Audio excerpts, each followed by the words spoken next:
I'm going back to my true home to gather my children. I recently found out that I was adopted. It was strange at first, catching me completely off guard and turning my world upside down. But as my parents began to explain things to me, it immediately started to make sense more and more. In fact, the more they explained, the more I felt relieved. It was as if my whole life was coming together. I'd been lost, though I never even realized it until that moment. I've been having this dream every night for as long as I can remember.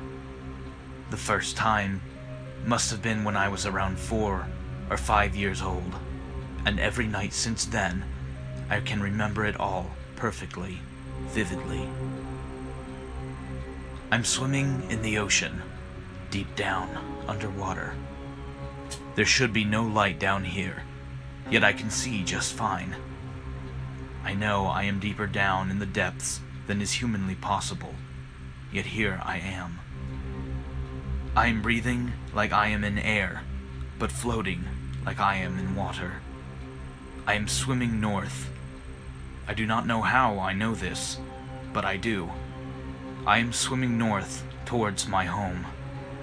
Strange and monstrous creatures pass by me, gargantuan beasts unseen in the deep and long forgotten to time. They fear me. Every leviathan and behemoth that passes reeks of fear, and I inhale the intoxicating stench into my lungs and revel in the sensation. These beasts belong to me. Soon, I am close to my home. I see even further below me a gaping hole in the rocky ocean floor. It is pure blackness within, until I swim through the entrance and my eyes adjust. The cave goes down further into the earth and then spills out into a cavern of massive proportions. The cave is larger than anything you have ever seen on Earth. If I had to give a gauge of its size, I would say you could fit several Mount Everests inside it. Perhaps stack a couple high and a few lengthwise, if that makes sense. Within this magnificent cavern lies my home, my city, my kingdom, my people. The towers of ancient coral and stone are erected in rows and rows all over the cavern floor, surrounding my castle sitting in the middle. It is taller than all the other buildings, with sharp and cruel-looking spires standing all about. It is terrifying looking, and I love that it is so. There are countless windows in all the buildings, and even more in my castle.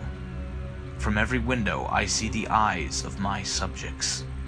They watch in fear and admiration.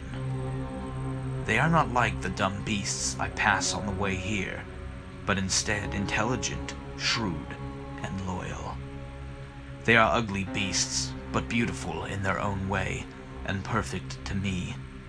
They are tall and thin, yet they have powerful arms and legs.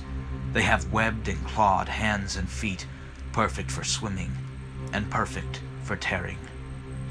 Their black, piercing eyes can see in the dark and in the light, and their mouths are adorned with rows of sharp teeth made for one purpose.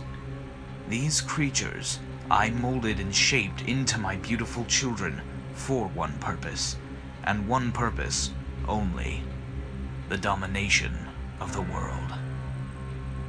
But before I could execute my plan, something happened.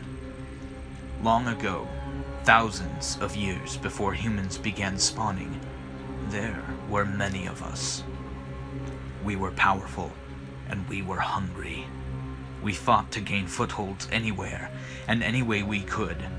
Many fought fruitlessly, with ill-planned attacks and foolish rashness. But there were some, like myself, who were cold and calculated, We made smart decisions that led to absolute victory, and we slowly conquered the lesser of our kind, until only 2 of us remained. There was myself, and one other whose power, I must admit, worried even myself. I should have heeded my own heartful warnings. My army was completed. My perfect subjects were ready to fight, and I was ready to lead them into battle. But my opponent was too cunning. He wished to fight me one-on-one for the chance to end the war without large battles and destruction. He wished to keep the fight between us. I foolishly agreed, thinking my opponent was no match for my skill. That day, I was humbled. He struck me down, harder and faster than I had ever thought possible, and I was cast into a void of endless haunts and nightmares. I drifted for thousands of years, tortured and alone, until by chance I found a way out. A small portal to an unknown new life. I had heard tale of these, that they were rare, if not impossible to find. Yet here one was, beckoning me onward. That is how I came to be now. I remembered all this as my parents told me that I was adopted, and how they had found me. They said I was old enough to hear the truth, and they did not want to lie to me my whole life. They found me one day while walking down on the beach. I was just a small newborn baby, wrapped in clumps of seaweed. I was laughing and clapping my hands as the ocean waves splashed up around me. They were shocked, of course, but took it as a sign from God. They wanted a child, but were not able to conceive, and had just been talking about adopting. They had been praying on it and thought that I was an answer to their prayers. Perhaps I was, but not from the God they thought they were praying to. Nevertheless, they have been good to me, and I plan to spare them once my campaign begins. I, of course, have not told them anything about my dreams, or about where I am going. I will leave early tomorrow, leaving a simple note of goodbye. They will not understand where I am going, so explaining would be pointless. I will gather my children, and we will overtake this world. Consider this a warning. And once I am finished, I will hunt down my old opponent. If he still lives, I will crush him this time. Now I am prepared for his tricks, and nothing can stop me.